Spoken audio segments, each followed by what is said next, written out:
Aujourd'hui, on va parler d'un sujet fondamental si tu veux réellement te rétablir de symptômes chroniques, que ce soit au niveau de ton mental ou de ton corps. Quand je te parle de rétablissement, je te parle de ces troubles qui persistent, là. Fatigue chronique, douleur inexpliquée, anxiété, troubles dysphoriques prémenstruels, troubles digestifs, problèmes de concentration, dépression, insomnie, il y en a plein des symptômes qui souvent résistent au traitement classique. Ce que de plus en plus de gens découvrent, notamment grâce aux approches de régulation du système nerveux et du système limbique, c'est que tant que ton cerveau perçoit que tu n'es pas en sécurité, ton corps ne peut pas vraiment guérir. C'est là que les croyances entrent en jeu, parce que tu ne peux pas te rétablir si tu ne crois pas que c'est possible. Et ça, c'est pas juste une question de pensée positive, c'est une question de neurobiologie. Ton système nerveux autonome décide à chaque instant si tu es en danger ou non. Et tant qu'il pense que tu es menacé, il va rester bloqué dans des modes de défense, de survie. Le combat, la fuite, le figement ou le shutdown. Et dans ces états-là, la guérison, elle est mise sur pause.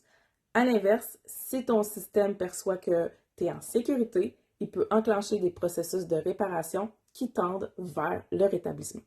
Ce phénomène-là, il est démontré par ce qu'on appelle l'effet placebo, mais aussi son opposé, l'effet nocebo. Puis c'est là que ça devient fascinant. Si on prend un premier sujet d'étude, celle sur la chirurgie du genou, des patients qui souffraient de douleurs chroniques au genou ont été répartis en deux groupes.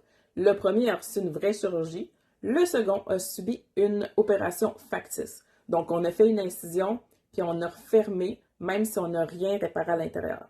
Puis les résultats, c'est que les deux groupes ont eu des améliorations similaires. Les patients qui avaient eu qu'une simulation d'intervention ont vu leur douleur diminuer, leur mobilité s'améliorer parce qu'ils croyaient avoir été opérés pour de vrai. Leur cerveau a reçu le message « le problème est réglé » et leur système nerveux a pu enfin sortir du mode défense et activer la régénération. L'effet placebo ici, c'est pas juste psychologique, c'est neurobiologique. Il agit sur la perception de sécurité dans le corps, ce qui mène à un état de calme et redirige l'énergie du corps vers les processus de rétablissement. Bon, maintenant, on va parler de l'effet nocebo.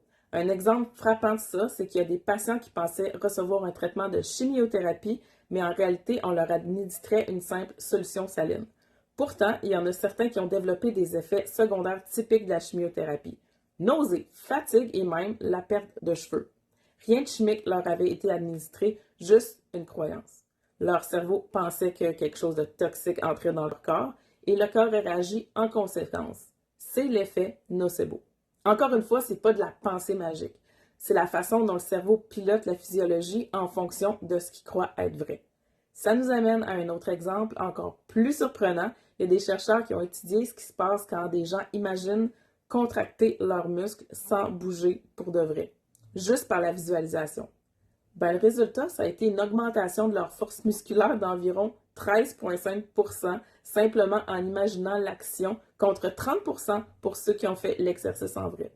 Ça veut dire que le cerveau active des circuits comme si le corps avait vraiment levé des poids. Parce que pour lui, ce qui est imaginé de manière vivide est perçu comme vrai. Ce que tous ces exemples-là démontrent, là, c'est que le système nerveux, le cerveau, ne réagissent pas à la réalité objective, mais à la perception de cette réalité-là.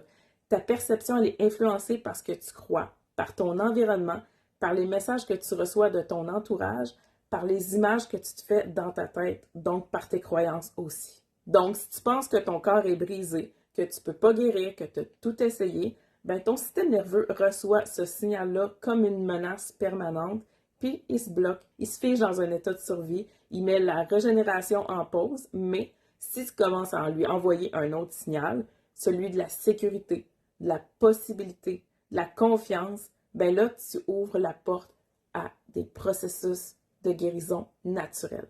Et c'est là que les pratiques de régulation du système nerveux et du système limbique prennent tout leur sens.